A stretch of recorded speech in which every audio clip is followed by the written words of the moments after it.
जिन, भूत, आत्मा, चुड़ैल, रूहें,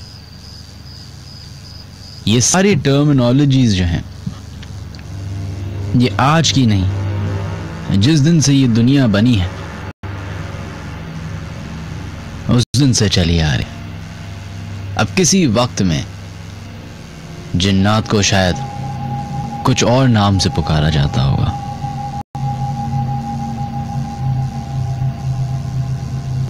लेकिन इनकी एग्जिस्टेंस के ऊपर टिल डेट कोई किसी को शक नहीं। इसी तरीके से ब्लैक मैजिक, जिसे काला जादू कहते हैं, और उसके करीब करीब और भी जितनी भी ये प्रैक्टिसेस हैं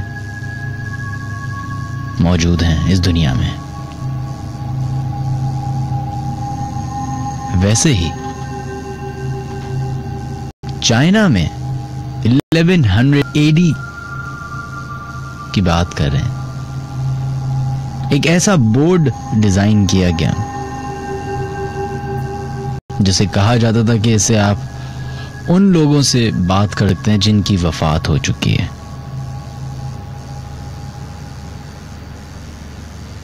वीजा बोर्ड के नाम से अब वो मशहूर है। उसकी स्पेलिंग जो है OUIJA, अगर आप सर्च करना चाहें तो सर्च कर सकते हैं। कहा जाता है जिस तरह का ये बोर्ड है उसमें अल्फाबेट्स लिखे होते हैं, नंबर्स लिखे होते हैं। बोर्ड के एक कॉर्नर पे यस और दूसरे कॉर्नर पे नो और गुड बाय भी लिखा होता है।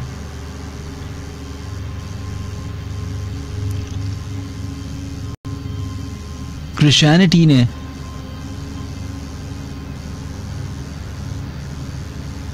इस्लाम ने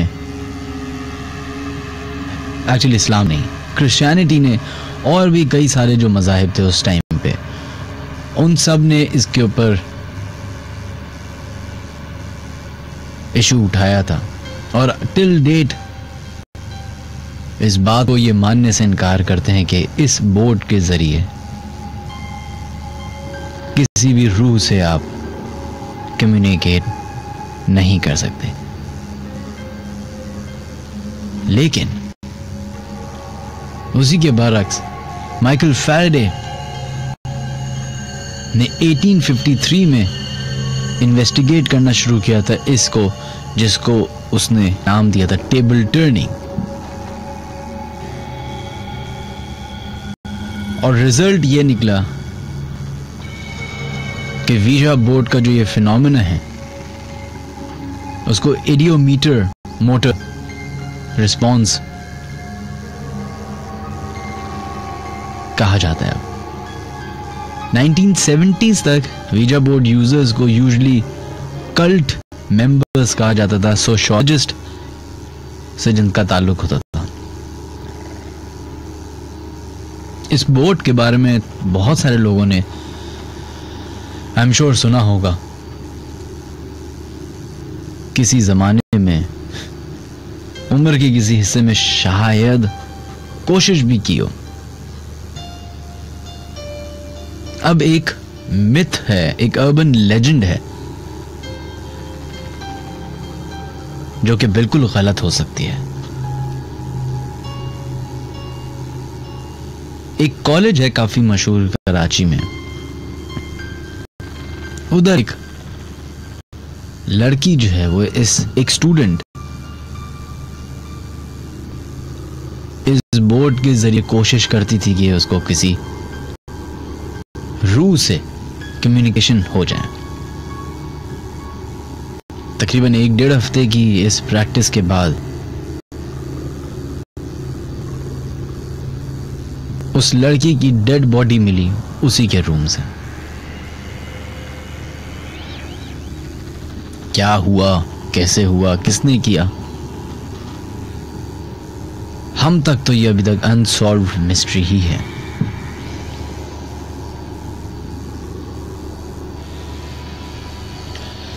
इसी बोट को लेके हॉलीवुड में भी काफ़ी फिल्म्स बनी हैं। अंग्रेज़, क्योंकि ये अंग्रेज़ों के इलाके से ये चीज़ निकली है, तो वहाँ पे ये बहुत कॉमन प्रैक्टिस है यंगस्टर्स की।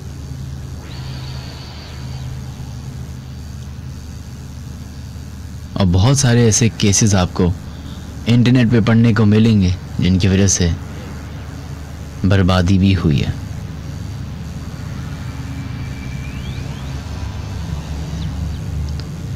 ख़वातीन और हज़रात, कराची के स्टूडियो मस्त FM 103 से मैं हूं मिनहाज अली अस्करी। तमाम छोटे बड़े जो हमारा प्रोग्राम सुन रहे हैं सबको अस्सलाम वालेकुम and welcome to the late night horror show.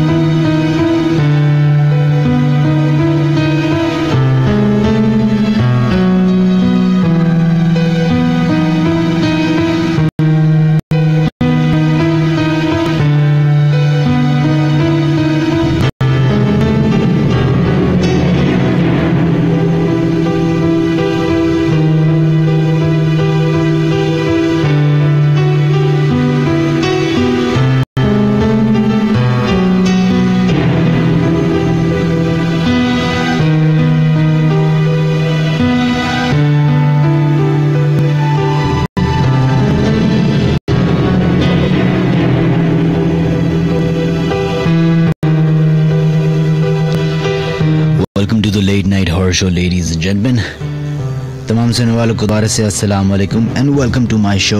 मेरा नाम है मिनहाज अली अस्करी। इस प्रोग्राम में शामिल होने के 4-5 तरीके हैं जो कि हम जल्दी से आपको बता देते हैं। सबसे पहले उन तमाम लोगों से रिक्वेस्ट है जो लोग हमारा प्रोग्राम सुन रहे हैं अभी, अपनी अटेंडेंस लगाएं, अपनी हाजिरी लगाएं। बताइए कि आप हमारा प्रोग्राम सुन रहे हैं। अपने मोबाइल की क्रिएट मैसेज में जाए तो लिखें KHI स्पेस दीजिए, अपनी अटेंडेंस, अपनी हाजिरी लगाएं और भेज दें अपना SMS अपने नाम के साथ 6278 पे। इसके अलावा आप लोग हमें फेसबुक और ट्विटर पे भी फॉलो कर सकते हैं। मिनहाज अली अस्करी नाम से फेसबुक पेज है उधर, या फिर ट्विटर पे @मिनहाज अली अस्करी। फेसबुक लाइव हमारा साथ साथ चल रहा है और आज हम पूरी कोशिश करेंगे कि इंस्टाग्राम लाइव भी अपना एक्टिव करें, और अगर हो सका और अगर होता है तो ट्विटर पे भी कोई एक्टिविटी करें। इसके अलावा आप लोग अपनी ईमेल्स हमें भेज सकते हैं official.minhajaliaskari@gmail.com पे, या फिर आप लोग हमें कॉल कर सकते हैं 111-103 पे।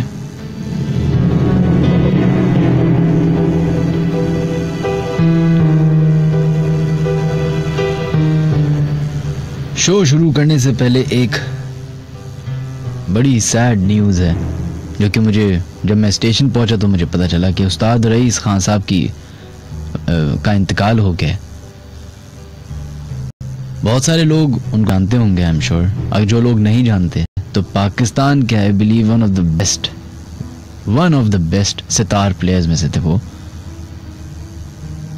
आप तमाम लोगों से रिक्वेस्ट है कि खान साहब के लिए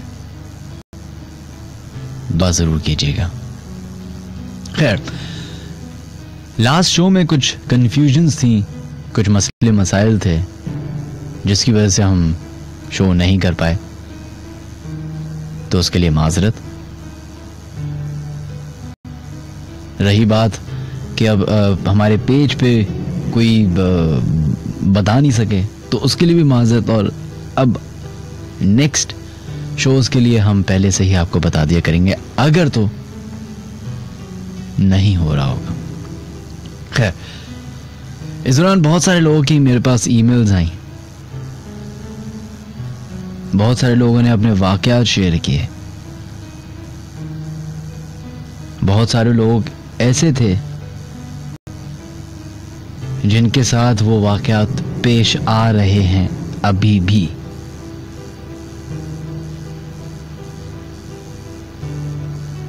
उन तमाम लोगों के लिए दुआ है और उम्मीद करते हैं कि अल्लाह के लिए बेहतरी करे। खैर, वो तमाम लोग जो अभी हमारा प्रोग्राम की दफा सुन रहे हैं, this is a late night horror show. नाम से ही साफ जाहिर है, लेकिन इसमें हम आपको डराने की कोशिश नहीं करते। अगर आपके साथ कोई ऐसा वाकया पेश आया जो कि आपको लगता है, आपके ओपिनियन के हिसाब से, कि आपका इनकाउंटर एक ऐसी मखलूक से हुआ है जिसके बारे में आपने अपने दोस्तों से, अपनी फैमिली मेंबर से सुना जरूर था, लेकिन अब आपका एक्सपीरियंस भी हो गया, तो आप लोग हमें अपने SMS, अपनी ईमेल, अपने फोन कॉल कर सकते हैं।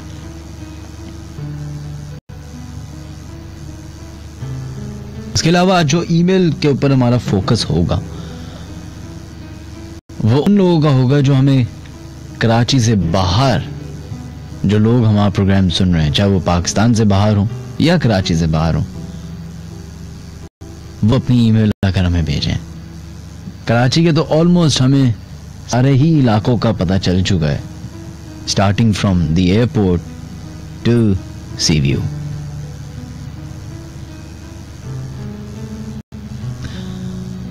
कुछ हफ्तों पहले मेरा फ्रेंच बीच जाने का इत्तेफाक हुआ, और मैं सिर्फ इसी वजह से एक्साइटेड था कि मैंने सुना था कि वहां पे हॉक्स बे की तरफ एक ऐसा हट मौजूद है जहां पे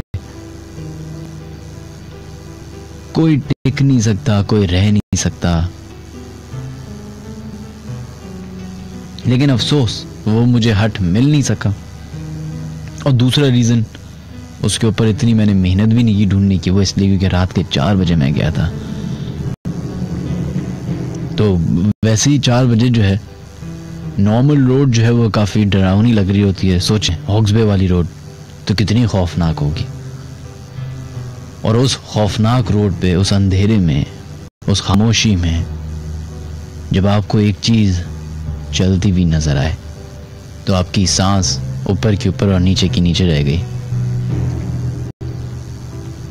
और ऐसे हमारे साथ हुआ। जैसे ही करीब पहुंचे तो पता चला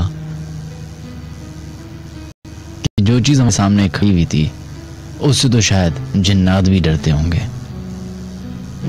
और वो थे हमारे पुलिस वाले भाई।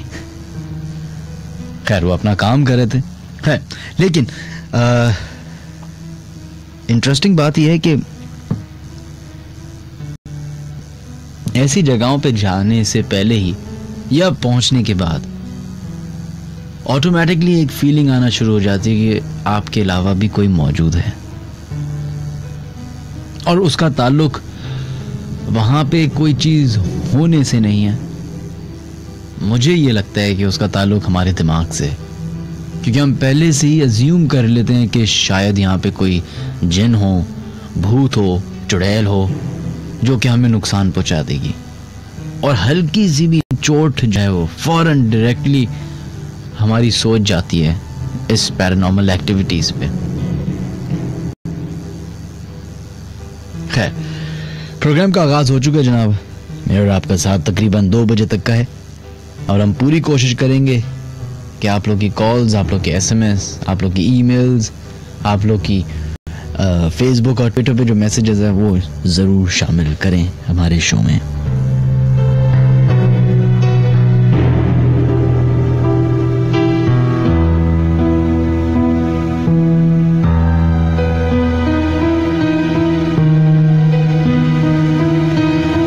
खैर प्रोग्राम का आगाज जो है हम अपनी ईमेल के जरिए करते हैं, जो हमें भेजी है अरीबा ने। वो कहती हैं अस्सलाम वालेकुम मिनहाज, मेरा नाम अरीबा है। ये वाकया जो मैं आपके साथ शेयर करना चाहूंगी वो मेरे साथ और मेरे भाई के साथ 3 महीने पहले पेश आया। रात के तकरीबन 3 बज रहे थे। मैं पानी पीने के लिए उठी तो कहती है मेरी आदत है कि जब भी मैं बीच रात में उठती हूँ तो मैं अपने घर का ज़रा चक्कर लगाती हूँ, बैल्कनी जाती हूँ। आई एम श्योर दरवाजे चेक करते होंगे। तो क्या इसी तरीके से मैं रात के 3 बजे उठी, पानी पिया, थोड़ा सा घर का चक्कर लगाया, सारे दरवाजे चेक किए, फिर बैल्कनी की तरफ गई। बैल्कनी में बाहर खड़ी हुई थी कि सामने जो गली है उस पे नजर पड़ी तो वो परेशान हो गई। कहती हैं कि हवा में उनको एक बॉल नजर आई और ऐसा लग रहा था कि जैसे कोई थ्रो बॉल खेल रहा है। चूंकि बॉल का साइज बड़ा होता है तुमको वो हवा में उड़ती हुई भी नजर आई। कहती ये देख ही रही थी मैं कि मुझे लगा कि शायद मैं सोते में उठी हूं तो मेरा वहम है, तो आंखें मल के थोड़ा सा कंसंट्रेशन के साथ देखा तो वही गेंद थोड़ी और करीब आती हुई नजर आई।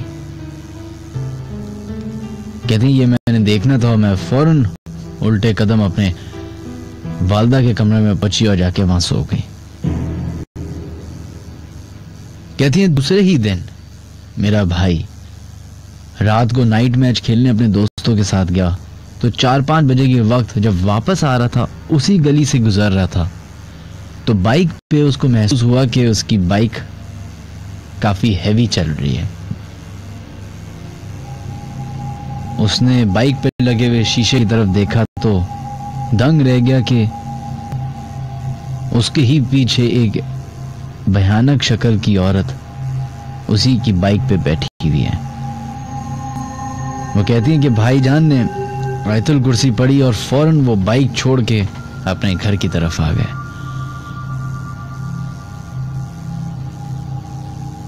उस दिन के बाद से कहती हैं कि हम उस गली से नहीं गुजरे। बहुत बहुत शुक्रिया आपका रीबा, आपने अपनी ईमेल भेजी, थैंक यू।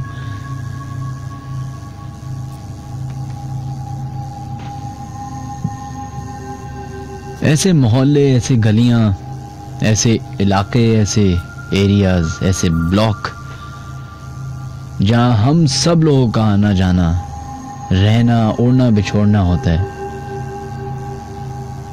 वहीं मेरी ओपिनियन के हिसाब से ये मखलूक भी एग्जिस्ट करती होगी। हालांकि इनको खुदा की तरफ से ऑर्डर्स दिए गए थे कि अंधेरों की तरफ चले जाओ, लेकिन चंद में से शरारती होंगे जिन्होंने अंधेरों का तो सफर किया होगा लेकिन कुछ ऐसे इलाकों में भी चले गए होंगे जहां इंसान ने बसना था। दूसरी तरफ इंसान भी तो इंसान ही ठहरा, उसने भी उस जगह जाके घर बनाए जहां तसव्वुर भी नहीं किया जा सकता।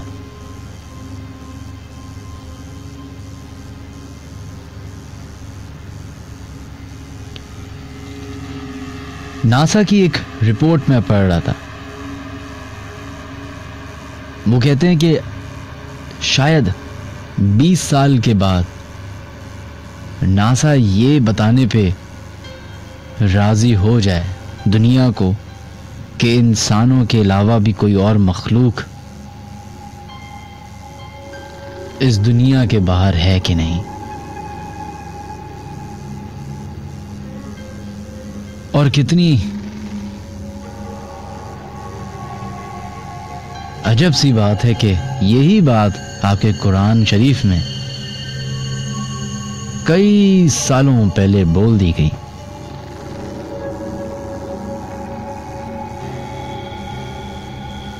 कि इस जहां का और तमाम जहानों का खुदा अल्लाह है। खैर, हर शो में हम पूरी कोशिश करते हैं आपको कोई ना कोई एक ऐसी इंफॉर्मेशन देने की जिससे फायदा तो पता नहीं, फायदा नुकसान होता है कि नहीं होता, लेकिन आपकी इंफॉर्मेशन में इजाफा जरूर होता होगा। एक साहब है, उन्होंने मुझे ईमेल की एक ऐसी वीडियो जिसमें एक, अब वो मॉफ्ट है, फोटोशॉप्ड है, वेल एडिटेड है, मैं इसके बारे में तो कमेंट नहीं कर सकता, लेकिन उस वीडियो में अजीब और गरीब चीज हो रही है।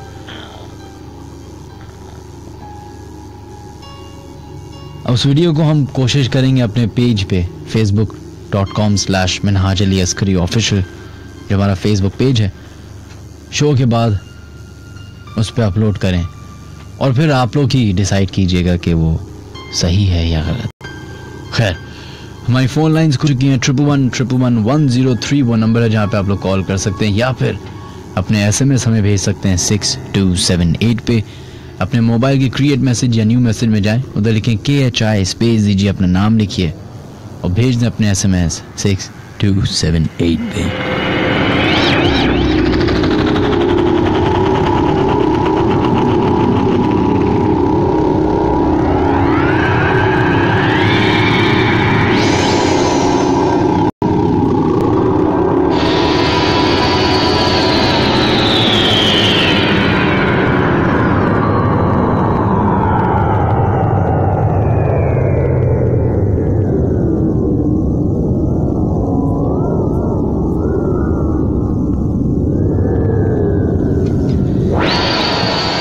चलें जनाब, बढ़ते अपने फर्स्ट कॉलर की तरफ और देखते हैं लाइन पे कौन है मौजूद। हेलो, अस्सलाम वालेकुम। वालेकुम अस्सलाम जनाब, कौन है हमारे साथ लाइन पे मौजूद? यासिर बात कर रहा हूँ मिनाज भाई। यासिर, कैसे हैं आप? अल्लाह का शुक्र। जी यासिर, आपका इन बातों पे यकीन होगा, आई एम श्योर। जी मिनाज भाई, मेरा बहुत सारा यकीन है और मेरे साथ काफी सारे वाकयात भी हो चुके हैं ऐसे। अच्छा, आप करते क्या यासिर, ये बताएं पहले। मिनाज भाई, मैं के इलेक्ट्रिक के अंदर हूँ। ओह, अच्छा, तो आपने आई थिंक पहले भी कॉल की हमें। ये नेक्स्ट से पहले जो आपका वीक था उसके अंदर ही मेरी कॉल आई थी, वो कजन के साथ में था। अच्छा, तो अब क्या वाकया हो गया? या तो सिर्फ मुझे ये तो नहीं कि सिर्फ शो में कॉल करने के चक्कर में आप अपने वाकयात बनाते हैं? नहीं मिनाज भाई, असल में मेरा काम ऐसा है कि ऐसी चीजें और ऐसी जगहों पर आना जाना मेरा होता रहता है। इलेक्ट्रिक से पहले मैं काम करता था हाउस वायरिंग का भी, तो इसके अंदर भी ऐसा होता है बाज़ जगह कि नए घरों में भी जाना होता है और वो पुरानी इमारतें होती हैं जो लोग खरीदते हैं, तो उसके अंदर रिपेयरिंग वेयरिंग का भी काम करवाते हैं। तो वहाँ पर भी कुछ ऐसी चीजें या ऐसे जो माहौल होता है वो देखने को मिल जाता था। सही जी, बताइए क्या वाकया जो आप बताना चाहेंगे? अभी जो मैं आपको बता रहा हूँ ये हमारे साथ सांगड़ के अंदर वाकया पेश हुआ था। वहाँ पर एक घर तामीर हो रहा था, तो उसकी हमारे को हाउस वायरिंग का काम मिला हुआ था ना। तो हमने जो उधर के मालिक थे उनको यही कहा था कि दिन के अंदर तो हम लोग काम नहीं करेंगे, क्योंकि दिन के अंदर और लोग भी काम कर रहे होते थे, जैसे मिस्त्री होते थे और खिड़की दरवाजे वाले। तो हमने कहा हम लोग अपना सुकून से काम करने के आदी हैं, हम अपना काम रात के अंदर करा करेंगे। मैंने बोला भाई आपकी मर्जी है, आप भले रात में काम करें या दिन में काम करें, आप हमें काम अपने टाइम के ऊपर कंप्लीट करके दे दीजिएगा। सही। हमने कहा ठीक है, कोई मसले की बात नहीं, हम आपको जो आपसे टाइम ले रहे हैं उस टाइम पर काम कंप्लीट कर दे देंगे। तो उन्होंने कहा ठीक है। अच्छा, हम लोग फिर काम करते थे रात के अंदर, जब सब लोग चले जाते थे वहाँ से तो हम नाइट के अंदर अपना काम करते थे। सही। तो जब हम काम करने लगे तो उसके 2-4 दिन के बाद ऐसा हुआ कि हम लोग काम कर रहे होते थे, तो जो हमारे सामान होता था अपने पास जो सामान रख के खड़ा हुआ होता था, तो बाद दफा ऐसा होता है कि वो सामान उधर से हट के दूसरी जगह चला जाता है। सही। और एक दिन हम लोग जब काम कर रहे तो जो ड्रिल मशीन रखी हुई थी वो ऑटोमेटिक चलने लग गई। सही। तो मैंने जो मेरा साथ हेल्पर खड़ा हुआ था तो उसको मैंने बोला यार आप ड्रिल को तो कम से कम सही तरीके से रखो, ये देखो खुद ही चलने लग गई, ये क्या मसला है? मैं बोला यासिर भाई कोई मसला नहीं है, मैं तो आपके साथ नीचे स्टूल पकड़ के खड़ा हुआ हूँ, ड्रिल मशीन दूर रखी हुई है और ये मेरे को भी पता नहीं पड़ा कि ड्रिल मशीन क्यों चल गई है। अच्छा भाई क्या मसला है? सुबह जब वही तो मैंने मालिक से बात करी, मैंने कहा यार रात में हम लोग काम करते हैं, थोड़ा बहुत परेशान होते रहते हैं, कभी हमारे कोई चीज आगे पीछे हो जाती है, कभी ड्रिल मशीन खुद ही चलने लगती है। बोला यार आप लोग रात में काम करते हो, थोड़ा एहतियात से काम करा करो ना यार। बोला एहतियात की क्या बात है इसके अंदर, हम तो अपना काम कर रहे हैं। बोला नहीं आप लोग थोड़ा बहुत फिर भी थोड़ा ख्याल रखा करो। अच्छा, तो फिर उन्होंने कहा मैं आपको मस्जिद से पेश इमाम उनके पास लेके चल लेता हूँ, आप उनसे भी बात कर लो। हम लोग उनके पास गए तो मैंने उनको, पहले मेरा इन चीज़ों का ज़्यादा वो नहीं होता था, तो मैंने उनको मौलवी साहब को ऐसे ही बोला कि मैंने मौलवी साहब रात में काम कर रहे होते हैं, कभी कोई चीज़ कहाँ चली जाती है, कभी कोई चीज़ कहाँ चली जाती है। रात को भी ड्रिल मशीन थी, खुद ही चलने लग गई। बोला अच्छा आप थोड़ा सब्र करो, मैं आपको फिर बताता हूँ। मैंने कहा अच्छा। वो 15-20 मिनट के लिए उनका जो मस्जिद में हुजरा बना हुआ था उसके अंदर गए और 15 से 20 मिनट के बाद आके आप लोग अब रात के अंदर काम नहीं करोगे। बोला यार रात के अंदर काम क्यों नहीं करेंगे, हमसे तो होता ही रात के अंदर काम है, दिन में तो हमसे नहीं हो सकता क्योंकि हमारी आदत भी नहीं है दिन में काम करने की। मैंने बोला यार मैं आपको मना कर रहा हूँ, आप लोग रात में काम नहीं करोगे क्योंकि आपकी वजह से दूसरे लोग डिस्टर्ब होते हैं।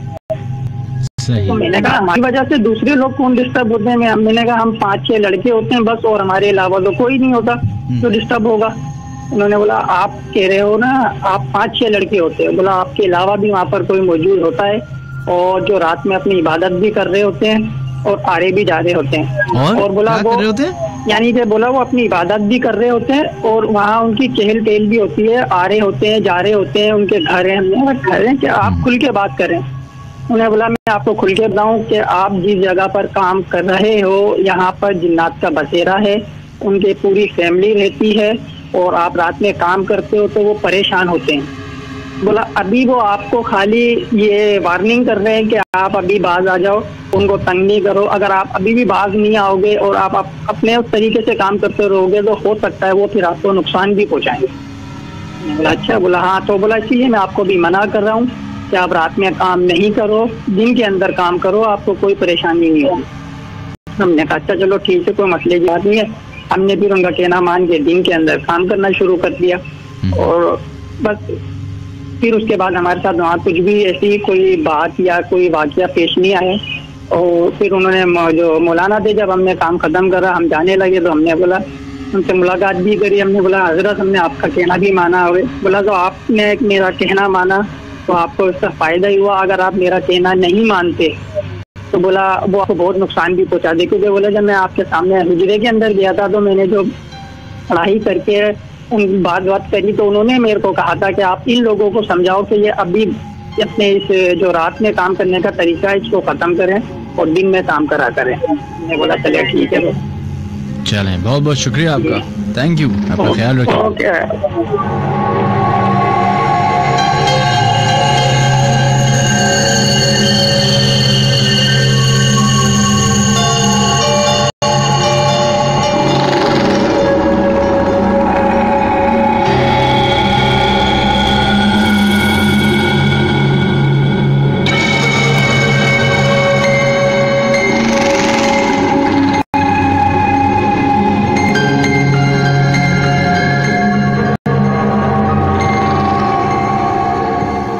बढ़ते हैं अपने नेक्स्ट कॉलर की तरफ और देखते हैं लाइन पे अब कौन है मौजूद। हेलो, वालेकुम अस्सलाम जनाब, कौन है हमारे साथ लाइन पे मौजूद? नौशाद अहमद बात कर रहा हूँ नॉर्थ नाज़ामाबाद से। जी नौशाद, कैसे हैं आप? बिल्कुल ठीक ठाक जी। आपके साथ कभी वाकयात पेश आए हैं इस तरह के? जी छोटे मोटे तो काफी पेश आए हैं, लेकिन एक जरा अभी रिसेंटली हुआ था तो मैंने कहा आपको शेयर करूँगा। बताइए। बिल्कुल जी, हमारे मेरा जो एरिया है ब्लॉक डी है नॉर्थ नाज़ामाबाद और इसके साथ ही दूसरा ब्लॉक है ब्लॉक आई कहलाता है ना, खतीजा मार्केट, वहाँ पे मार्केट है छोटी सी। सही। तो रात में एक दिन मैं मेरी वाइफ बाइक पे जा रहे थे और छोटी बेटी हमारी आगे बैठी हुई थी। सही। उसमें हमें मेडिकल स्कूल जाना था ना, तो मैं एक रोड क्रॉस करके उस एरिया में उस ब्लॉक में गया और जो मेडिकल स्टोर है वो ब्लॉक सा स्क्वायर ब्लॉक सा बना है बिल्डिंग्स का, उसके दूसरी तरफ था, बिल्कुल ऑपोजिट था हमें जहाँ पे जाना था। सही। तो हम वहाँ पे गए, अपनी जो भी दवाई वगैरह थी ली, फिर मैंने वापसी आने के लिए मैंने पूरा स्क्वायर घूमने के बजाय रोड का मैंने कहा शॉर्टकट एक गली थी अंदर की उसमें से आ जाऊँ। लेकिन जब मैं बाइक लेके अंदर उस गली में एंटर हुआ तो अंधेरी गली थी वो, और बिल्कुल जो है उसमें जब हम सेंटर में पहुंचे गली के तो वहाँ एकदम बाइक थोड़े स्पीड ब्रेकर का आया, उसमें स्लो हुई और वहाँ पे एक मिट्टी का या कूड़े का ढेर सा था, उसके ऊपर एक औरत बैठी थी और जो हमें देख के एकदम खड़ी हुई, ये रात में तकरीबन 11-12 बजे की बात है मनाज भाई, वो एकदम हमें देख के खड़ी हुई और हाथ रोक के हमें हमारी तरफ बढ़ने लगी। मैंने बिल्कुल से बाइक आगे निकाली और बिल्कुल उस एरिया से बाहर आके खड़ा हो गया ब्लॉक से। फिर मैंने कहा शायद कोई जरूरतमंद हो या किसी वजह से प्रॉब्लम हो, तो पलट के देखा तो वहाँ पे कोई नहीं आता। फिर मैं वापस पूरा घुमा के ब्लॉक उसी मेडिकल स्टोर पे गया, तो मैंने वहाँ जाके पूछा कि कोई औरत इस तरह से बाहर आई थी मदद के लिए, तो उन्होंने कहा कि नहीं ऐसे कोई नहीं, और ऐसा आपको ऐसे वक्त में गुजरना नहीं चाहिए था, मुनासिब नहीं यहाँ से गुजरना है, क्योंकि सर ये मसले यहाँ होते रहते हैं। तो ये वाकई में सब पेश आया। और ये कितने अरसे पुरानी बात है? ये तकरीबन 2 से 2.5 महीने पुरानी बात है। 2 से 2.5। और ये एग्जैक्ट कौन सा इलाका बता रहे हैं आप, किधर? नॉर्थ नाज़िमाबाद का ब्लॉक आई है, खतीजा मार्केट कहलाता है। अच्छा, तो ये मशहूर जगह है खतीजा मार्केट? हाँ, ये मशहूर है, मतलब छोटी सी मार्केट है, फ्लैट्स और काफी आबादी काफी है, मतलब ये पूरा सही गुंजान आबाद इलाका है। नहीं, मैं इसलिए छोटी सी चीज और हुई थी जिसकी शायद कुछ लिंक हो इसका। हम लोग जा रहे थे थोड़ा सा एक राउंड ले रहे बच्ची को घुमाने के लिए, तो उसमें हम लोग आपस में बात कर रहे थे, ऐसी बात निकल रही, तो मैंने कहा कि डर हमें जो ना जिन भूत का डर कभी नहीं लगता, हाँ ये मोबाइल छीनने वालों का डर होता है, तो शायद अल्लाह मैंने दिखा दिया। हो सकता है। चले बहुत बहुत शुक्रिया, थैंक यू सो मच बात करने के लिए।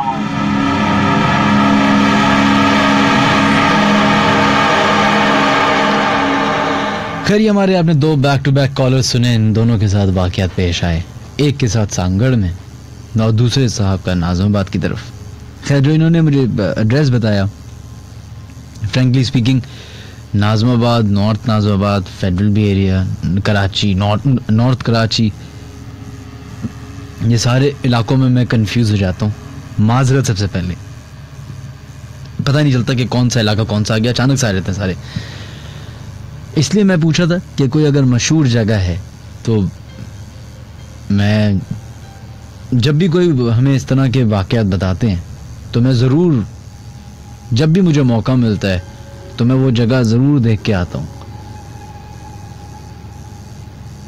है, ईमेल्स की तरफ बढ़ते हैं। सुहेल साहब है, उन्होंने अपनी ईमेल हमें भेजी और वो कहते हैं कि ये वाक़या मेरे अंकल के साथ पेश आया। बात लेट 90s की है, 1997 या 98 का वाक़या है ये। वो किमारी में रहते थे और उस ज़माने में वो पोर्ट पर काम करते थे। एक दिन वो रात को देर से अपने घर की तरफ आ रहे थे कि उनको एक बूढ़ी औरत नजर आई, जिसका जेस्चर वो कुछ यूं बताते हैं कि उसके फटे हुए दुपट्टे में से उसके सफ़ेद बाल साफ नजर आ रहे थे और फेस पर रिंकल्स बहुत ज़्यादा थे। उस खातून ने उनको रोका और कहा कि मुझे मनोरा आइलैंड लेकर चलो, मुझे वहाँ जाना है। मेरे अंकल साइकिल पर थे, उन्होंने उस लेडी को एबनॉर्मल समझकर इग्नोर कर दिया और आगे की जानिब बढ़ गए। थोड़ा आगे ही चले थे कि उनको ऐसा लगा जैसे कि पीछे से उड़कर वो ही खातून आकर उनकी साइकिल के पीछे बैठ गई हो और साइकिल चलना बहुत मुश्किल हो गई थी, बहुत हैवी हो गई थी। खैर, उन्होंने आयतुल कुर्सी वगैरह पढ़ी और थोड़ा आगे जाकर देखा तो कुछ लड़के आग जलाकर अपने हाथ गर्म कर रहे थे। वहां पर अंकल ने अपनी साइकिल रोक दी और लाइट, और क्योंकि जो बाइक है, साइकिल है, वो लाइट फील हो रही थी। जब अंकल ने उन लोगों से पूछा तो उन्होंने बताया कि ये बात बड़ी नॉर्मल है और इस एरिया में अक्सर इस तरह के वाक़यात पेश आते हैं। If I am not wrong, exact इस तरह की ईमेल मेरे पास पहले भी आ चुकी और एग्जैक्ट ईमेल इस तरह की थी। तो हो सकता है कि सोहेल साहब आपने दोबारा से अपनी ईमेल हमें भेजी हो, या फिर सोहेल साहब की ही कहानी किसी ने हमें भेज दी। खैर, एक और ईमेल की तरफ बढ़ते हैं। रानिया का मैसेज है, रानिया की ईमेल है। वो कहती हैं, अस्सलाम वालेकुम, and I am a resident of Malir cantt phase 1 residential area. About a year ago, my brother and I were reading an article on the internet at around 1 a.m. Parents were asleep in their bedroom, which is right next to mine. All of a sudden, we hear the loudest, most blood. अच्छा, ये वाली sorry, खैर जनाब, ये वाली email भी हमने अपने सेकंड लास्ट शो में पढ़ी थी। रानिया साहिबा, आप लोगों से रिक्वेस्ट है, अगर आप लोगों ने सिर्फ शो में शामिल होने के लिए झूठी कहानियाँ या फिर बार बार अपनी कहानियाँ भेजनी है तो ना कीजिए, क्योंकि बहुत सारे ऐसे ज़रूरतमंद लोग हैं या जिनके साथ ऐसे वाक़यात पेश आते हैं, वो अपने वाक़यात लोगों के सामने पेश करते हैं ताकि दूसरे लोगों को सबक मिले, दूसरे लोगों को कोई मैसेज मिले। प्लीज़ मेरी आप लोगों से रिक्वेस्ट है, एंड आई एम श्योर रानिया आपने पहले भी मैंने ईमेल पढ़ी है, इसलिए मैं ये बोल रहा हूँ। खैर, 11111031 वो नंबर है जहाँ पे आप लोग कॉल कर सकते हैं या फिर हमें अपने SMS भेज सकते हैं 6278 पे KHI टाइप करने के बाद। अब तमाम लोगों के हम मैसेजेस शामिल करने की कोशिश करते हैं, बहुत सारे लोग हमसे नाराज़ हो जाते हैं। सबा अजीज़, फ़ारूक, वादिया, उसैद, सना खान, मंसूर, माहा, नरमीन, आमना, मुख्तार, अफजल, ताहा, जहाजेब, आप लोगों के मैसेज आए। Yusuf, thank you so much, आपका भी मैसेज आया हुआ है। और वो तमाम लोग जो हमें ट्विटर पे अपने मैसेजेस भेजें उनके नाम शामिल करने की कोशिश करते हैं। Sufiyan Sheikh, thank you so much. Twitter पे जो लोग हमें SMS करते हैं वो #LNHS विद मिनहाज करके भेजें तो वो हमें बहुत आसानी हो जाती है पढ़ने के लिए। हमजा नदीम राव, आपका मैसेज आया हुआ, थैंक यू सो मच। एन मलही, आपका भी मैसेज आया, थैंक यू। मुशाबे, थैंक यू सो मच आपके मैसेज का। Maaz Naseer, thank you so much आपके मैसेज का। Ashira Ali Abbasi, thank you so much आपके मैसेज का। फरजीन, इमरान, इरफान, आपका भी मैसेज आया है, बहुत बहुत शुक्रिया। एंड उबैद, साद, नाजिश, आप तमाम लोगों का बहुत बहुत शुक्रिया। और जो लोग हमें फेसबुक पे मैसेजेस कर रहे हैं उनके नाम भी हम शामिल करेंगे एंड आई एम श्योर कि आप लोगों को फेसबुक लाइव भी साफ साफ सुनाई दे रहा है। Waqas, thank you. मोहम्मद जुबैर, वालेकुम अस्सलाम। साद बिन महमूद, आपका भी मैसेज आया है, बहुत बहुत शुक्रिया। Ushna Naz, thank you. And Abdullah Bilal, thank you so much. Ayan Ali, I am so sorry, Ayan कहते हैं कि शो बोरिंग है, I am so sorry Ayan. Habib Saeed, thank you so much. Maaz Khan, thank you. Farah Khan, बहुत बहुत शुक्रिया। Fazil, thank you. And Sid, आपका भी मैसेज आया है, बहुत बहुत शुक्रिया। एंड आमना अब्दुल्ला, आपके भी मैसेज का बहुत बहुत शुक्रिया।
चलो जनाब बढ़ते हैं नेक्स्ट कॉलर की तरफ, वो देखते हैं लाइन पे कौन है मौजूद। तकरीबन 1 बज चुका है, 1 घंटे का प्रोग्राम बाकी है और पूरी कोशिश करेंगे कि आप तमाम लोग के मैसेजेस, ईमेल, फ़ोन कॉल्स, अरे पैगामात अपने शो में शामिल कर लें।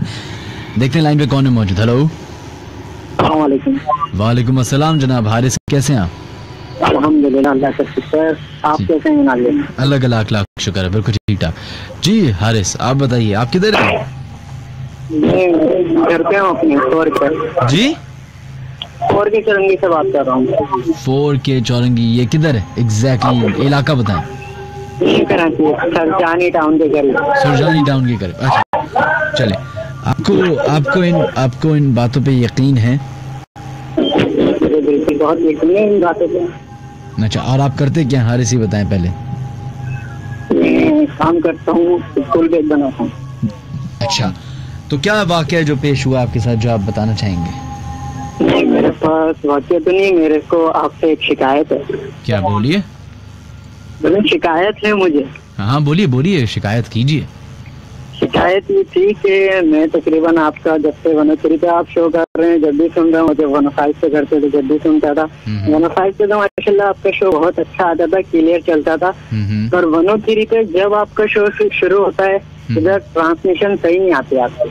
अच्छा चले, मैं आपकी शिकायत आपने अब ऑन एयर वैसी कर दी तो हमारे स्टेशन में सब ने सुनी होगी, तो मुझे बताने की मैंने इसीलिए मैंने बहुत जब से आपका शो शुरू हुआ है मैं जब से कॉल की ट्राई कर रहा हूँ और इत्तेफाक से आज लग गई है कॉल, तो इसीलिए मैंने कॉल की थी आपको। चलें, मैं मज़रत चाहता हूँ कि अगर ट्रांसमिशन आपकी तरफ बुरी आ रही है, हम पूरी कोशिश करेंगे कि बेहतर हो जाए। सही है, क्योंकि आपका एक शो जब शुरू होता है ना, पता नहीं क्या हो जाए जब भी ट्रांसमिशन खराब होती है। बस जैसे सारा दिन मैं सुनता हूँ एफएम, सारे चैनल सुनता हूँ, मेरे को बड़ा शौक है एफएम सुनने का, पर बस ये 12 से 2 जो है ना बहुत खराब हो जाती है ट्रांसमिशन। बस फिर मैं यही कह सकता हूँ कि कोई जिन आके हमारी ट्रांसमिशन खराब कर देता है। तो ये बताइए कि आपने मुझे बोला कि आपको इन बातों पे यकीन है और आपके साथ कोई वाकया पेश नहीं आया, तो यकीन कैसे है? यकीन कैसे, क्योंकि इसका जिक्र तो कुरान शरीफ में है, इस वजह से। लेकिन बहुत सारी चीजें ऐसी होती ना कि जब आपके साथ होती हैं, पेश आती हैं, समझ भी आती हैं कि अच्छा हाँ ये बताया तो गया था। हाँ बस मतलब सुना है, वाकया सुने बहुत से। दादा के साथ हमारा कभी किसी दौर में बहुत पुराना है इसलिए मैं सुनाना चाहता, कभी वाकया हुआ था। अच्छा, वैसे सुनते रहते हैं बस आपके शो पे और वैसे किसी को सुनते रहते हैं, जैसे खुद जाती हमारे साथ नहीं हुआ कोई वाकया। चलें, इंशाल्लाह ताला दुआ है कि आपके साथ ना हो। बहुत बहुत शुक्रिया आपका, thank you Haris, thank you so much, अपना ख्याल रखिएगा, अल्लाह हाफिज।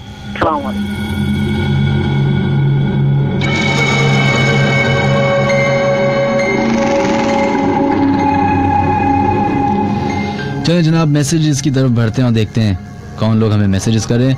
अलीज़े का मैसेज आया, वो कहते हैं मेरा घर काफ़ी हॉन्टेड है, उसमें एक रूम है जहां हमें रात में काफ़ी अजीब आवाज़ें मुख्तलिफ लोगों की मुख्तलिफ वक्त में वाक़यात पेश आते हैं उस जगह पे। जब किसी मौलवी से मालूम करवाया तो उन साहब ने बताया कि हमारे घर में कुछ ऐसी मखलूक रहती हैं जिन्हें अगर हम तंग ना करें तो वो हमें भी तंग नहीं करेंगी। It's been almost 10 years and we are still living here in this house. और अल्हम्दुलिल्लाह ऐसा कोई वाक़या पेश नहीं आया। कहते हैं बड़े बुजुर्गों से सुना है, मेरी वालदा भी ये बात रिपीट करती रहती है, मेरी नानी जब हयात थी वो भी मुझे ये बताया करती थी, और इसी तरीके से दादा और जितने भी बुजुर्ग लोग होते हैं फैमिली में। एक तो हमेशा से जो सबने सुना होगा कि किसी भी जगह पे आप एंटर हों तो अस्सलाम वालेकुम कीजिए। ये दादा दादी ने नहीं, ये तो आपके अल्लाह ने बोला है। दूसरी ये चीज कि जब भी किसी ऐसी जगह जाएं जहां पे आपको इल्म ना हो कि आपके अलावा भी कोई और मखलूक है, तो कोशिश कीजिए कि बावजू रहिए और उस जगह को भी पाक साफ रखिए जब तक आप उधर हैं।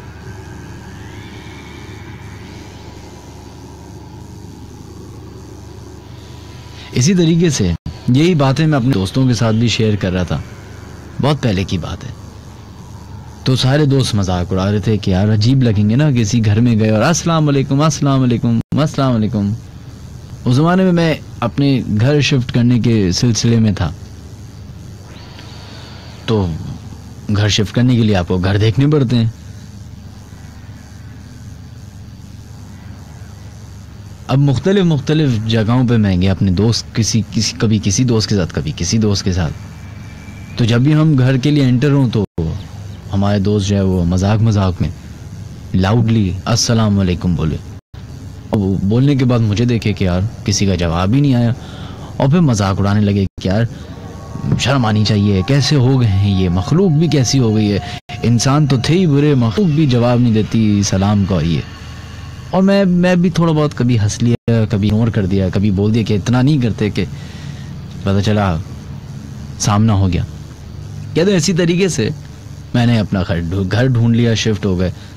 उस दोस्त से कुछ 1.5-2 महीने बाद मुलाकात हुई, तो वो काफ़ी अजीब सी अजीब तरीके से बिहेव कर रहा था। तो मैंने पूछा कि क्या हो गया? कह रहे यार, अब उसके अल्फाज ये थे कि मुझे नहीं मालूम कि इसमें कितनी सच्चाई है। कहता है कि जिस दिन वो जो घर जिस जगह मैं शिफ्ट हो रहा था, उधर जब शिफ्टिंग वगैरह करवाई तो रात के 3-4 बज गए थे। तो कहता है मैं अपने घर आया और मैं अपने घर का दरवाज़ा खोला है, तो दरवाज़ा खोलते ही उसके कमरे का गेट जो है वो बिल्कुल सामने ही था कमरा।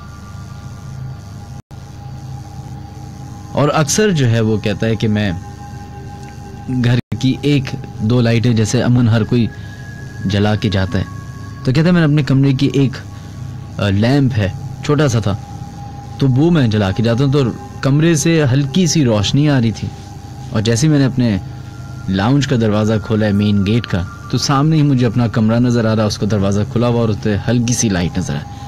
कहते हैं मैं, चूँकि उसी दिन हम लोग मजाक इसके बारे में बात कर रहे थे, सलाम वलाम और ये सारी चीज़ों के बारे में,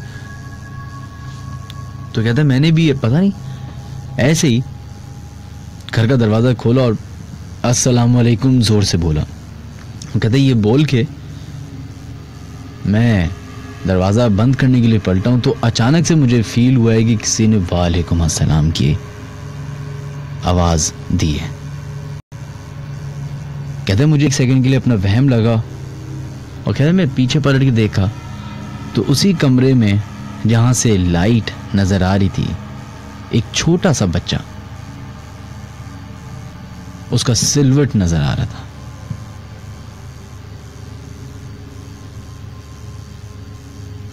कहते मैं घबराया, मैं अचानक से कमरे की तरफ गया कि कौन है ये, कौन है, चोर तो नहीं आ गया। कमरे की तरफ गया हूँ तो वो बच्चा कमरे के अंदर भागा है। मैं कमरे के अंदर गया हूँ, लाइट जलाई है और वहाँ कोई मौजूद नहीं था। यहाँ तक कि जो खिड़की थी जहाँ से उसको शुबा था कि कोई आ जा सकता है, वो भी बंद थी।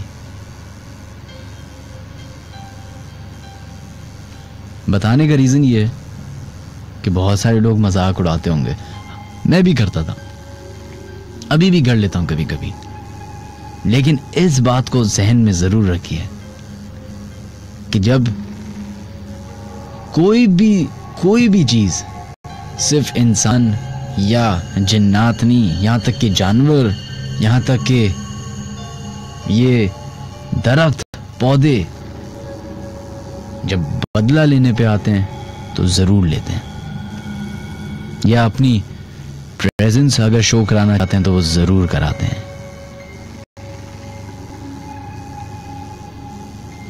ये मैं हर किस नहीं कह रहा कि आप मजाक ना कीजिए, हर किसी को हंसना अच्छा लगता है और आज के दौर में तो आपको हंसने के मौके कम मिलते हैं। चलें, हमारे शो से ही कुछ लोगों को हंसने का मौका मिल जाता होगा, लेकिन मजाक उड़ाइए नहीं, क्योंकि अभी तो आप शायद भरी महफिल में हमारा प्रोग्राम सुन रहे हैं या भरी महफिल में इस मखलूक के बारे में मजाक कर, और मजाक करते करते बहुत सारे लोग हद क्रॉस कर जाते हैं मजाक की। लेकिन आने वाले वक्त में आपको नहीं मालूम कि कौन आपके साथ है।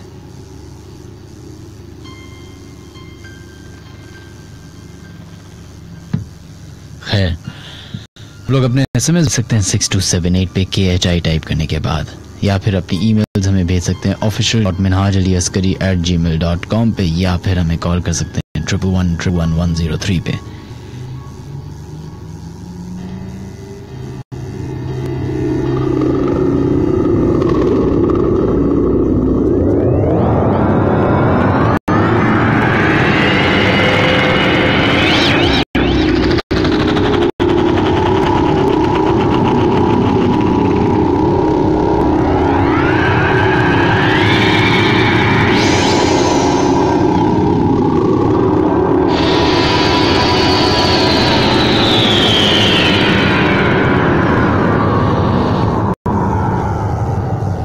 नौशाद का हमारे पास एक मैसेज आया, वो कहते हैं मैं शाह फैसल कॉलोनी में रहता हूँ। यहाँ शाह फैसल 3 नंबर में एक बहुत पुराना दरख्त था जिसको लोगों ने काट दिया। उसके अगले दिन करीब करीब 3 घरों की दीवारों में से खून आने लगा। बहुत दफा लोगों ने अपनी दीवार पे रंग करवाया लेकिन दोबारा ब्लड आ जाता है। नौशाद साहब, अगर आप हमारा प्रोग्राम अभी भी सुन रहे हैं तो आपसे रिक्वेस्ट है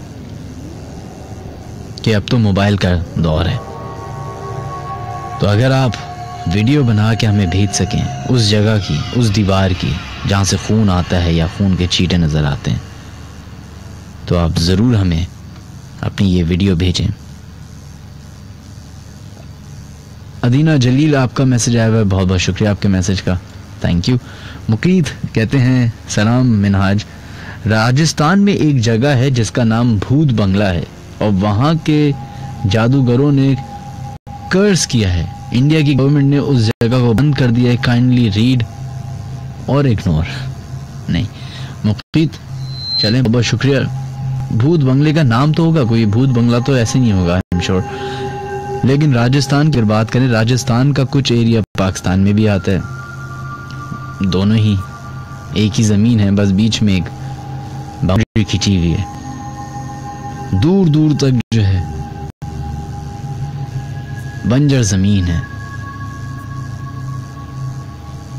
मिर्चों का इधर जो है वो बहुत ज्यादा इस्तेमाल होता है और कहा जाता है राजस्थान की मिर्चें जो हैं वो काफी मशहूर हैं।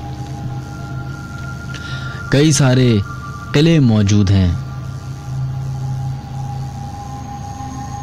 और उससे भी ज्यादा मौजूद है उधर एक हिस्ट्री।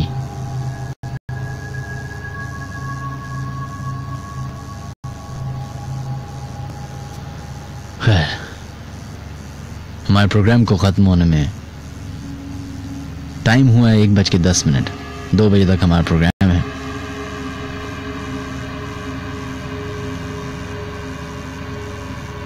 जिस तरीके से हमने कारसाज की बात की थी एक जमाने में कि जाती तौर पे मुझे कारसाज रोड का ये जो भी एक मिथ बनी हुई है, अर्बन लेजेंड बनी हुई है कि वहां पे एक औरत आती है दुल्हन के ड्रेस में, फलाना फलाना फलाना।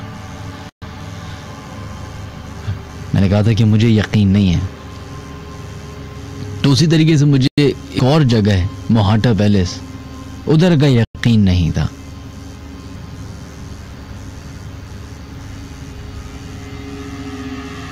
लेकिन इस यकीन पे जो है वो थोड़ा सा मैं डामाडोल हुआ हूं, क्योंकि मैं आई एम श्योर मैंने पहले भी एक ज़माने में एक शो पे बताया था कि मैं उस जगह गया था दोबारा, और मैं दोबारा गया 2-3 हफ्ते पहले, 2 हफ्ते पहले, मुझे एग्जैक्ट डेट याद नहीं है। और वहीं के वो एक इवेंट था जिसकी वजह से मैं गया दोपहर के टाइम पे। तो वहाँ पर जो चौकीदार बैठे हुए थे, अब पता नहीं कि ये भी हो सकता है कि हमारे अक्सर लोग बस ऐसी दूसरे की कहानी को भी अपनी कहानी बना लेते हैं, लेकिन उसने एग्जैक्ट वही बात की जो मैंने हर दफ़ा हर इंसान से सुनी है कि जब भी वहाँ पे इवेंट होते हैं, तो अगर दिन का इवेंट है या शाम का इवेंट है और वो ख़त्म हो जाता है मगरिब के टाइम पे, तो रात ही लग जाती होगी मैनेजर कंपनीज को अपनी सारी चीज़ें उठाने की और ये सारी। तो कहते हैं इसी तरीके से इवेंट ख़त्म हुआ एक दिन और सारे लोग जो हैं चले गए, सिर्फ वही लोग रह गए जिनकी कुर्सियाँ, टेबल और ये टेंट वेंट लाइटें उठाने वाले। तो कहते हैं कि एक शख्स जो है, आपने देखा होगा कि कुर्सियों का एक पूरा एक अंबार बनता है, पहले एक लंबी सी कुर्सियों की एक लाइन बनती है और फिर उस कुर्सियों को उठा के ले जाता है। तो कहता है कि एक शख्स बार बार कुर्सी रख रहा है, दूसरी कुर्सी उठाने के लिए जैसे ही मुड़ता है तो उस पीछे जो कुर्सी होती है उसके ऊपर से कुर्सी गिर जाती थी। तो वो काफ़ी दफ़ा उसने ये देखा, उसको लगा कि शायद ज़मीन अनइवन है या कोई दोस्त शरारत करे। इस बात को वो इग्नोर करके उसने वो कुर्सियाँ जो है जाके वैन में रख दी। फिर जब वापस आया तो हैरान हो गया कि वो जो कुर्सियाँ उसने वैन में रखी थी वो वापस से उसी जगह पे रखी हुई हैं। इसी तरीके से उसी इवेंट में एक और शख्स था जिसका काम था कि वो सारी प्लेट्स और ये जो चमचे और ये सारे होते हैं ये सब उठा के साइड में रखे। तो कहता है कि वो एक सारा पाइल बना के रखे गया है कि किसी को बुलाता हूँ साथ में उठाएंगे, हेल्प कर देगा। वापस आया है तो एक एक प्लेट टूटी हुई थी, दीवारों पे ऐसा लग रहा था कि जैसे किसी के हाथ के निशान है, खून में लथपथ। और फिर बहुत सारे लोगों को कुछ ऐसा भी नजर आया कि कोई एक औरत है जो मोहाटा पैलेस के टॉप फ्लोर से झांक रही है। अब सच्चाई क्या है, झूठ क्या है, ये तो हमें नहीं मालूम। कुछ बात होती है कि जो सुननी चाहिए, अमल भले ना कीजिए, यकीन भले आप ना कीजिए, लेकिन दिमाग में ज़रूर होनी चाहिए। अभी आपका मौका मिले अगर मोहाटा पैलेस जाने का तो ज़रूर जाके पता कीजिएगा।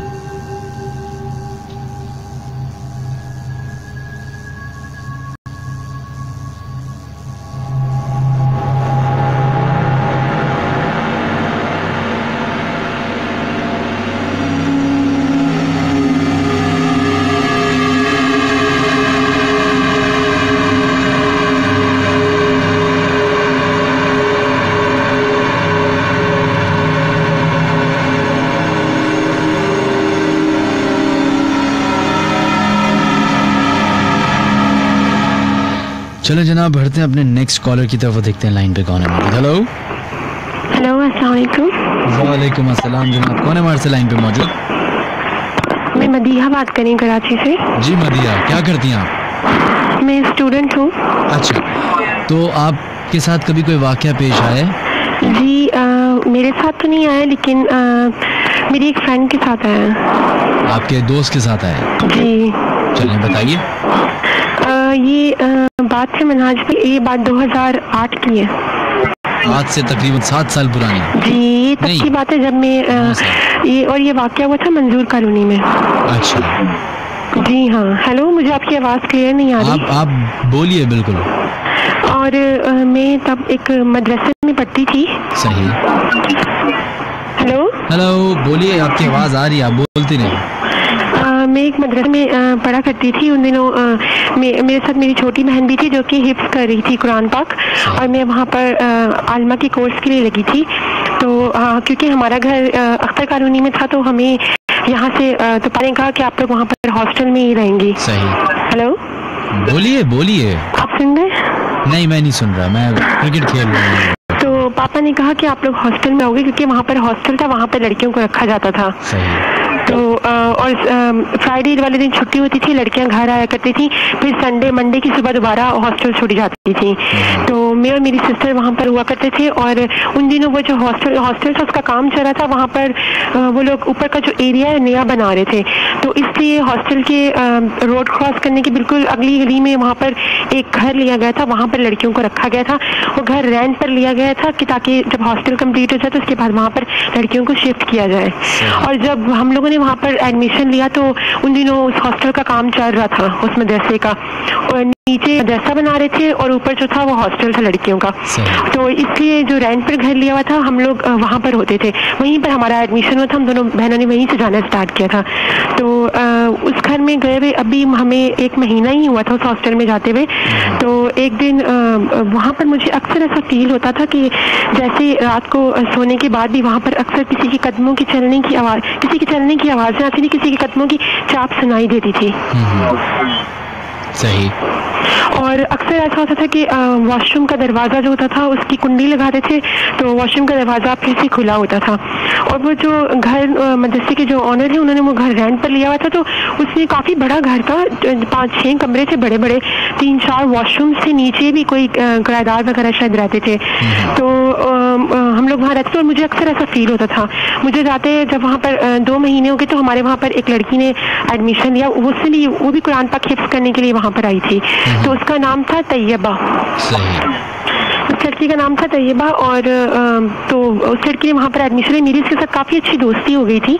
अक्सर रात को हम दोनों साथ ही लेटते थे, बातें करते थे। तो एक दिन रात का टाइम था, हम दोनों लेटे हुए बातें कर रहे थे।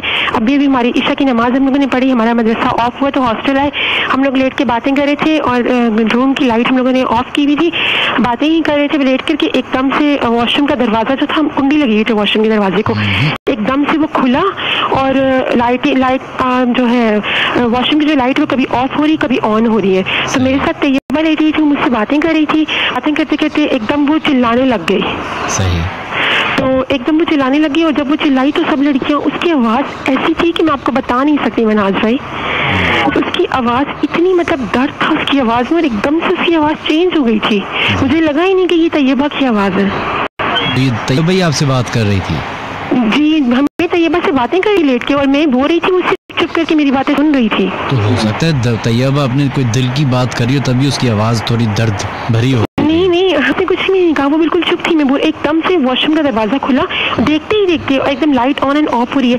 मैं तैयबा को बोल रही थी लाइट ऑन एंड ऑफ हो रही, तो एकदम से वो चिल्लाने लगी और लड़कियां सब भागकर, उस टाइम रूम में 6-7 लड़कियां थी, हम सब भागकर बाहर चली और मैं भी वहां से भागकर बाहर आ गई, लेकिन तैयबा अपनी जगह से नहीं उठी। तो आप तैयबा को छोड़ के आ गई?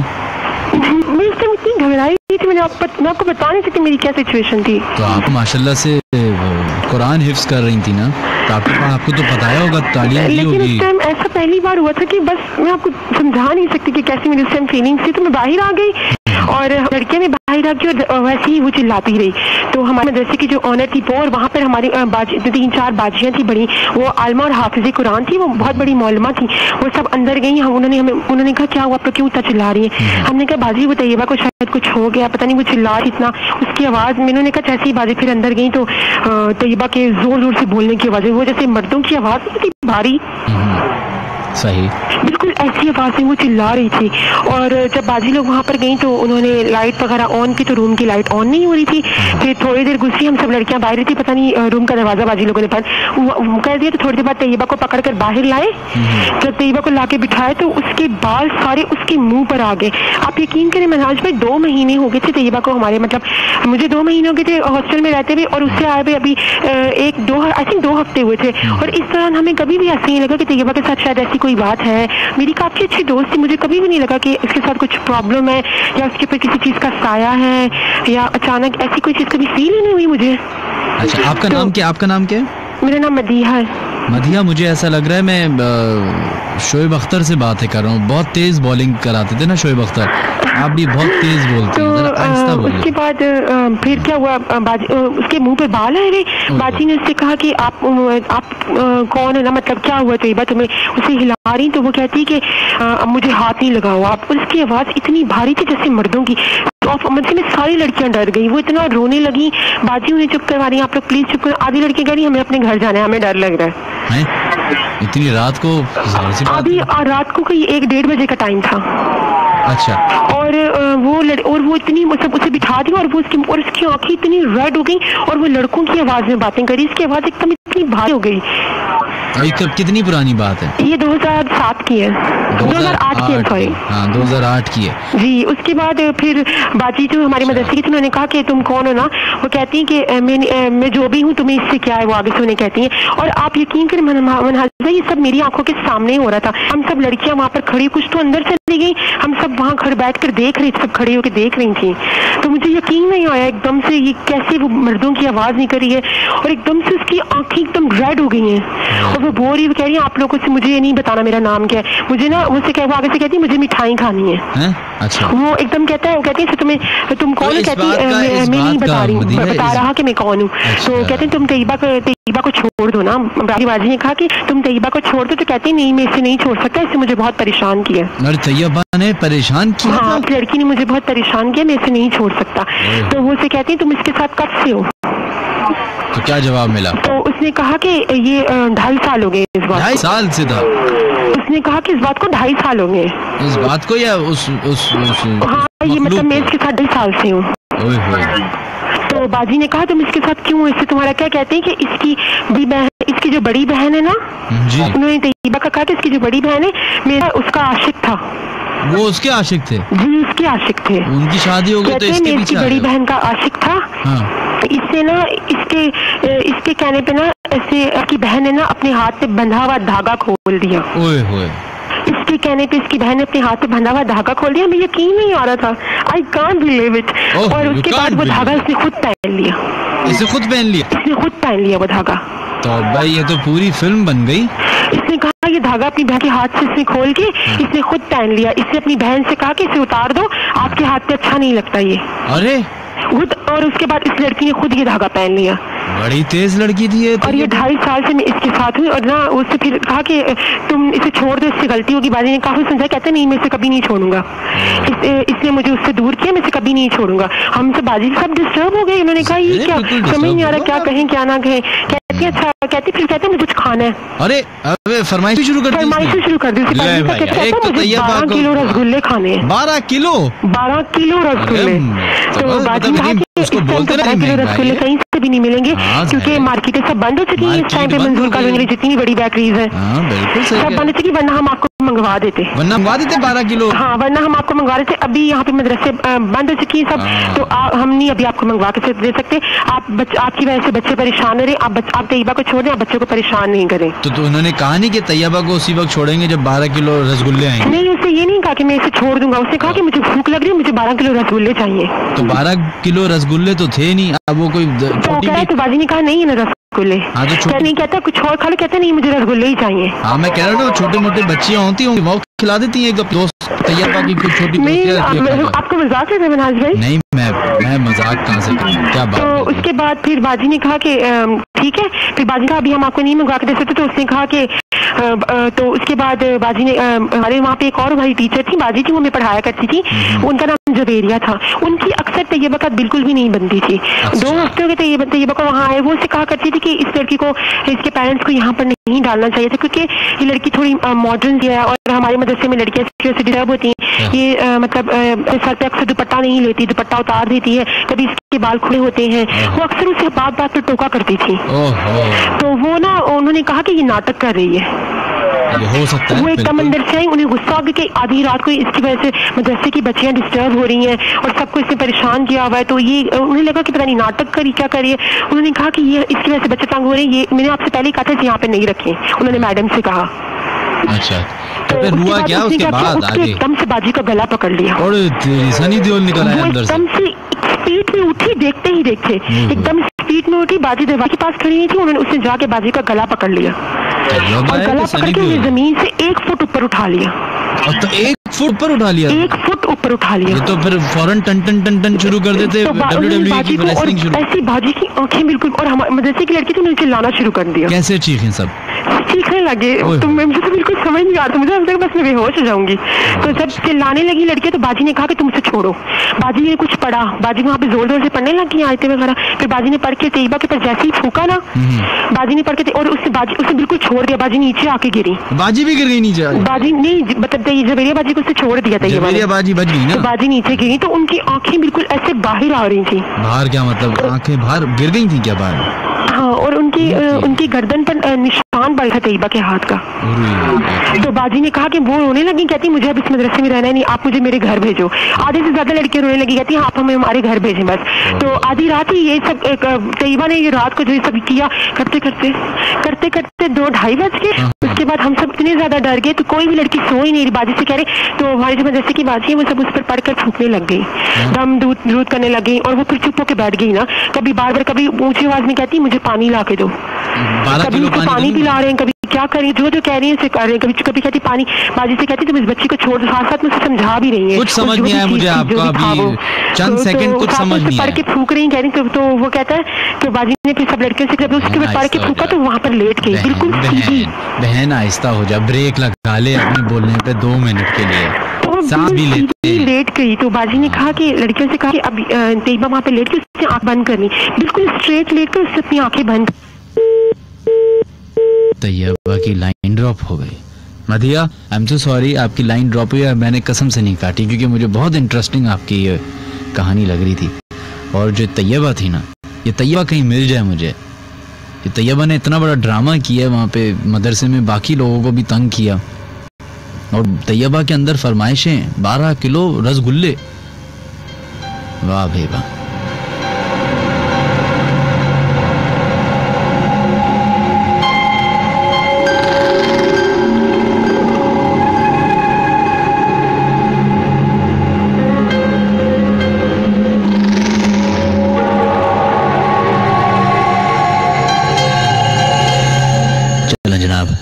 बढ़ते हैं अपने नेक्स्ट कॉल की तरफ। Let's see who is on the line. Hello hello, अस्सलाम वालेकुम। वालेकुम अस्सलाम। बात कर रहा हूँ हैदराबाद से। सॉरी, कौन? काशिफ? अरशद साहब, कैसे हैं अरशद साहब? अच्छा, मेरी 2-3 दफा कॉल लगी इसी दौरान, जब अभी कॉल जो चल रही थी ना इसमें। जी जी, तैयबा और ऐसा लग रहा था हाँ डबल कॉल जैसे बेल जा रही है और उनका फोन भी चल रहा है ना। हो सकता है किसी और को कॉल लग गई हो आपकी। खैर कोई यही बहरहाल में एक वाक्य था वो आपसे मैं शेयर करना चाह रहा था। आप देखिए, तैयबा टाइप का तो नहीं है। वाटर पंप का है कराची में। वाटर पंप पे कॉर्नर पे अनारकली के बिल्कुल सामने पेट्रोल पंप के साथ ना प्लाजा बना हुआ है।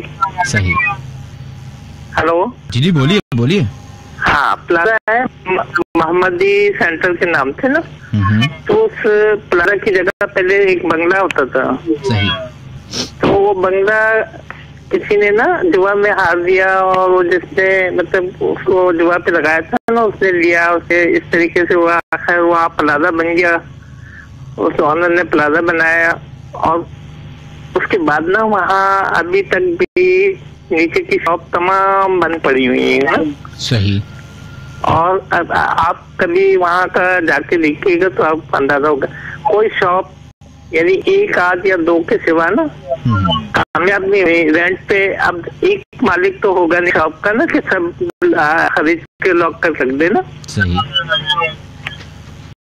और मैंने खुद वहाँ मेज़नाइन पे ना ऊपर फ्लोर पे अपनी आंखों से खुद मैंने देखा है। 1-2:30 बजे का टाइम था रात में ना, आर्मी के ड्रेस में या खाकी वही में ना एक शख्स नमूदार हुआ है दरमियान में से और बाथरूम में गया है ना। सही। मैं वही यानी उस दौरान ये पाया था प्लाजा में ना काम के हवाले से। तो बहरहाल वो फिर बाथरूम में गया और दरवाजा बंद हुआ है। तो मैं तकरीबन थोड़ी देर इंतजार किया कि जो शख्स गया है बाहर आए तो मैं मतलब देखूं कि जब वो नहीं आया बाहर तो फिर मैं हिम्मत करके जाके ना दरवाजा थोड़ा सा धकेल के देखा तो खुला हुआ था ना। तो हाँ, फिर मैं एकदम से मैंने खोल दिया ना कि जो भी होगा तो नजर आएगा। तो अंदर कोई भी नहीं था ना। और प्लाजा में भी अक्सर फैमिलीज के साथ कुछ प्रॉब्लम होती रहती है। सही। और हाँ, कॉर्नर का जो नीचे ना पहले इसी रोड की दुकान थी बिल्कुल कॉर्नर पे ना, कैबिन टाइप की ना। अब वहाँ पे पंचर की शॉप है अभी हाल ही में ना। तो उसके ऊपर के फ्लैट में जो जीना लगता है ना, उस जीने बच्चों ने खुद देखा अपनी आंखों से कि खातून है ना सफेद यानी उसमें। और भी कई लोगों ने देखा है मगर बस वो मतलब कोई भी ना वहाँ खुश नहीं। फैमिली जैसे रौनक होती है या ऐसा कोई ना कोई मसले मसाइल हर फैमिली के साथ रहते ही है वहाँ ना। अच्छा, चलो बहुत बहुत शुक्रिया आपका। हालांकि अनारकली के सामने बिल्कुल बाजार है, पुरौनक इलाका। ये कॉर्नर की जगह रोड के होते हुए भी ना अब तो ब्रिज बन गई यहाँ, और ये कॉर्नर की रोड की जगह होते हुए भी ना सन्नाटा है यहाँ। चलें चलें, बहुत बहुत शुक्रिया आपका। थैंक यू जी, अपना ख्याल रखिएगा। अल्लाह हाफिज।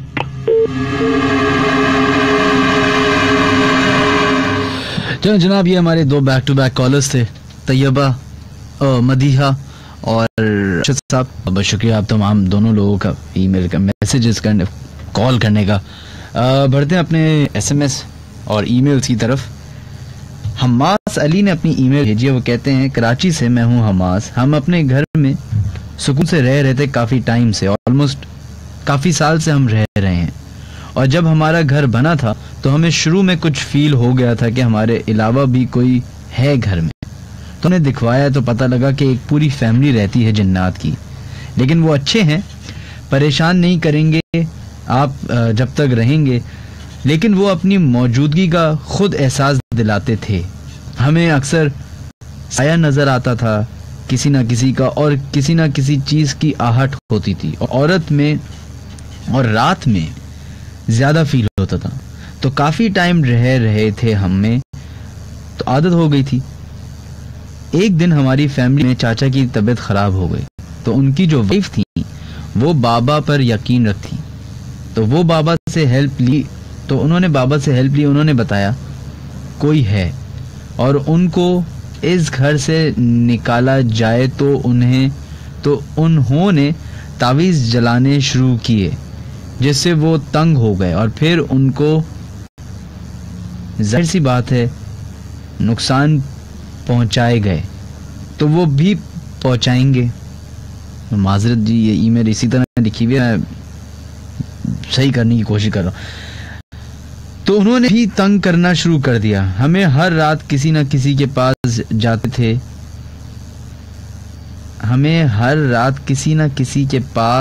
जाते थे, डराने, अपनी मौजूदगी का एहसास दिलाना चाहते थे। तो कभी वो मेरी बहन के पास जाते, उसको उठाते और उठा के फिर गायब हो जाते, और कभी मेरे रूप में मेरे वालिदैन के पास जाते और कंफ्यूज करते रहते, और हमारे घर के कुछ पार्ट में थे। कभी घर से खुशबू आती, कभी बहुत गर्मी हो जाती। कुछ टाइम बाद हम उम्रा करने गए, तो कज़न को घर पर छोड़कर गए। घर में तो एक रात उन्होंने तंग किया बहुत। मेरी फुप्पो टीवी देख रही थी, एकदम लाइट्स ऑफ हो गई खुद ही, और एक लाइट ऊपर रह गई, और कोई किचन के पास चलते हुए दिखाई दिया। मेरी फुप्पो हाफजा हैं, उन्होंने पढ़ना शुरू किया। देन उन्होंने भी ये फील किया कि कोई रूम में घूम रहा है। उन्होंने ऊंची आवाज में पढ़ाई शुरू की। जैसे ही टीवी बंद हो गया और फिर सब नॉर्मल हो गया। जब थोड़े दिन बाद हम आए, हमें पता लगा सब, तो हम नानी के घर गए, तो पापा ने घर पर अकेले थे। उनके सामने मैं और मेरे भाई के रूप में वही मखलूक आई, फिर लड़ते हुए दिखाई दिए। हम दोनों के पता नहीं जी। आपका बहुत बहुत शुक्रिया हमास। आप लोगों से रिक्वेस्ट है कि ईमेल भेजने से पहले प्लीज़ एक दफ़ा पढ़ लिया कीजिए, और फुल स्टॉप, कॉमा, ये चंद चीज़ें होती हैं, बस एक ही सांस में वो एसएम की तरह लिखना शुरू कर देते हैं, तो वो ज़रा मुश्किलात हो जाती हैं पढ़ने के लिए। है आप तमाम लोगों का बहुत बहुत शुक्रिया ईमेल्स करने का, एसएमएस करने का। आज का जो शो है वो हमने पूरी कोशिश की है कि ईमेल्स और फ़ोन कॉल्स पे ज़्यादा फोकस करें, लेकिन अगर इस तरह की ईमेल आएगी तो बड़ा मुश्किल हो जाएगा पढ़ने के लिए। खैर, आप लोग अपनी ईमेल भेज सकते हैं official.minhajali@gmail.com पे। इसके अलावा आप लोग अपने एसएमएस भेज सकते हैं 6278 KHI टाइप करने के बाद। जो लोग मैसेजेस कर रहे हैं, Sidra Ansari, thank you so much आपके मैसेज का। अलीज़े, बहुत बहुत शुक्रिया। जैन नरगिस कहती हैं अस्सलाम वालेकुम मिनहाज, मैंने लास्ट वीक आपसे बात करनी थी पर आप आए नहीं, और आज मेरी फ़ोन कॉल नहीं लग रही। खैर चलें, कोई बात नहीं। अच्छा, एक इंटरेस्टिंग मैसेज है डॉक्टर ओसामा का, और वो कहते हैं कि कुछ चुड़ैलों के पैर पीछे की तरफ नहीं मुड़े होते, क्या ये लाजमी क्राइटेरिया है चुड़ैल होने का? जनाब ये तो मुझे पता भी नहीं है, मतलब मुझे तो एक्चुअली नहीं तो होंगे। मुझे ये लगता है, जैसे मैं हर शो में ये क्लैरिफाई करने की कोशिश करता हूँ, ये मेरी ओपिनियन है, बिल्कुल गलत हो सकती है, किसी को मैं नहीं कह रहा कि इस बात पे मान ले फ़ौरन आंखें बंद करके। जिस तरह इंसानों में किसी के पैर टेढ़े होते हैं, किसी के हाथ टेढ़े होते हैं, किसी को दिखाई नहीं देता, किसी को सुनाई नहीं देता, इसी तरीके से जानवरों में भी होता है कि किसी जानवर के आर्थराइटिस का मसला होता है, किसी जानवर के देखने का मसला होता है, किसी जानवर के सुनने का मसला होता है। उसी तरीके से शायद इस मखलूक में भी, या हमारे अलावा भी जो मखलूक और मौजूद हैं इस दुनिया में, इस यूनिवर्स में, इस कायनात में, उनमें भी हो सकता है कि यही मसला हो। अब अमूमन लोगों ने अक्सर औकात ये हुआ होगा कि कोई एक ऐसी मखलूक देख ली होगी जिसके पैर टेढ़े होंगे, तो वो लोगों ने एक बना लिया होगा कि पैर टेढ़े होते हैं, चुड़ैलों के पैर टेढ़े होते हैं। मेरे हिसाब से तो ये क्राइटेरिया तो नहीं है, लेकिन फिर भी एक इसके बारे में जो इल्म रखते हैं उन लोगों के पास ज़्यादा इसके बारे में मालूमात होगी। खैर, जो मरिया साहिबा की कॉल थी वो काफ़ी इंटरेस्टिंग थी और बहुत सारे लोगों ने उस कॉल को एंजॉय किया। झूठ होगा अगर मैं ये बोलूं कि मैंने एंजॉय नहीं किया, मैंने भी बहुत एंजॉय किया, काफ़ी मज़ेदार कॉल थी। लेकिन वो सिर्फ मज़ेदार इस लग रही थी क्योंकि वो जिस तरीके से बता रही थी, जिस तेजी के साथ, हो सकता है कि वो वाकया असली हो, क्योंकि इस तरह के वाकयात अक्सर आपको हॉस्टल, कॉलेजेस, यूनिवर्सिटीज में सुनाई देते हैं। बहुत सारी जगहों पे अमूमन ये होता है कि बच्चों को, लड़कियों को, लड़कों को जबरदस्ती किसी जगह पे घुसा दिया जाता है क्योंकि वालिदैन चाहते हैं।